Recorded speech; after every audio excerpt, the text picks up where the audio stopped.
Wala ng malay itong si Sekim, sobrang nag-alala si boss kaya agad niya itong isinugod sa ospital. Habang binabantayan naman ni boss si Sekim na magising, naalala niya ang nakaraan nung bata pa sila. Ang naalala ni boss ay may batang babae na dinala kung nasaan din siya. Nagtanong sa kanya ang batang babae kung ano ang mangyayari sa taong mawawala na. Sinabi ni Ninja Boy na hindi niya na makikita pa ang taong ito, kaya nga ang batang Sekim ay umiyak. Kaya nagagalit naman ang babae na kumuha sa kanila at pinapagalitan itong si Sekim dahil lang ingay-ingay nito. Sinabi naman ni Ninja Boy sa babae na hindi sila mag-iingay pa at nagpanggap ito na kunwari ay mama nila ang babae. Dahil alam ni Ninja Boy na may problema ang babae. Pinatahan ni Ninja Boy si Sekim at binigyan niya ng chocolate para hindi na mag-ingay pa at umiyak. Samantala nang muling pumasok ang babae at naglabas ng sama ng loob na nagmahalan naman sila ng lalaki na yon at ang tinutukoy niya ay ang ama ni boss. Pero bakit siya ang nahihirapan? Nakikiusap naman itong si Ninja Boy sa babae na pakawalan na sila at hindi naman sila magsusumbong sa pulis. Pero sinabi ng babae na huli na ang lahat at umabot na siya na sobrang galit.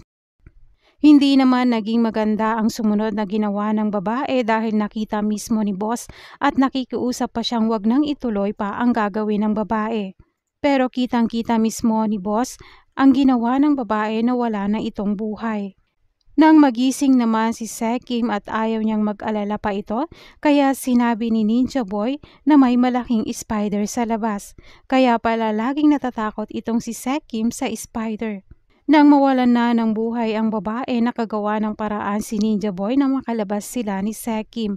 At nang palabas na sila, sinabi ni Ninja Boy na wag titingin kung saan-saan itong si Sekim. Pero nakita pa rin mismo ni Sekim ang babae na wala ng malay. Nang makalabas na sila, hinatid ni boss si Sekim sa bahay nito, pero sinabi naman ng batang Sekim na papakasalan niya ito dahil mayaman ito. At sinabi ng kanyang ama na mag-asawa siya ng mayaman para maganda ang future niya. Sinabi pa ni Sekim na mag-promise itong si Ninja Boy na magiging mag-asawa sila. Pumayag na rin itong si Ninja Boy at nag-promise na babalik siya para makita ulit itong si Sekim. Samantala nang papunta na itong si Ninja Boy sa pulis para magsumbong pero nawalan siya ng malay at pagising niya ay nasa bahay na lang nila at nang kausapin siya ng kanyang magulang, muli na namang naalala ni Ninja Boy ang nangyari. Kaya naman sobra ang pag-alala ng kanyang magulang sa kanya. Mula noon nga ay hindi na kayang mabuhay ni Ninja Boy na parang walang nangyari. Lagi niya ding naiisip si Sekim at gusto niyang tuparin ang pangako na magkikita sila pero nang bumalik naman si Ninja Boy ay wala na si Sekim doon. At hanggang naging boss na siya at kapag nakakakita siya ng babae na kasing edad ng babaeng kumuha sa kanila ay may trauma ito pati na rin sa mga cable ties na nakikita niya. At patuloy pa rin ang pagkukwento ni boss kay Sekim. Dagdag pa ni boss na araw na yon na nakita niya nga itong si Sekim na parang isang panaginip lang ay nilapitan niya ito. Tinanong niya si Sekim kung kilala siya nito pero sinabi ni Sekim na anak siya ng chairman. Lalungkot noon si boss na hindi siya naalala pero okay na rin dahil gusto niya na siya lang ang magdala ng memory na yon habang buhay. Dahil nakita niya na si Sekim kaya gusto niya na lagi na lang itong nasa tabi niya. Dahil hindi naman nagtapos itong si Sekim ng college, hindi itong marunong mag-Japanese kahit na natanggap ito sa company. Si boss nga ang nagturo sa kanya at tinulungan siya nito na maging isang magaling na sekretary. Hanggang sa nasanay na si boss na laging nasa tabi niya si Sekim, hanggang sa sinabi ni Sekim na gusto niya nang mag-resign at na-realize ni boss na hindi niya na pala kayang pakawalan itong si Sekim.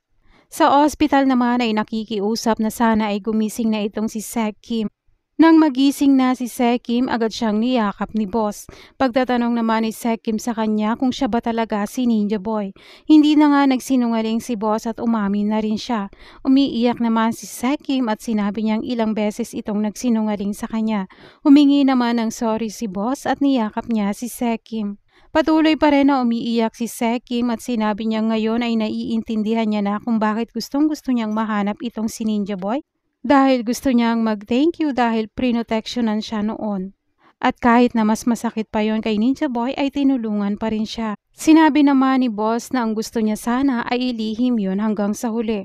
Dagdag pa niya na tumigil na si Sekim sa pag-iyak niya at magpahinga na. Nagpaliwanag naman si boss na kaya niya nilihim ng matagal dahil hindi mawala sa isip niya ang nangyari noon, pati na rin ang narinig niya sa tuwing pipikit siya ay parang kahapon lang nangyari.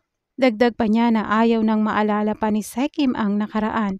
Nagpromise naman si boss na hindi na siya maglilihim pa kay Sekim at sinabi niyang babantayan niya si Sekim kagaya ng araw na binantayan niya ito nung mawala sila nung bata pa.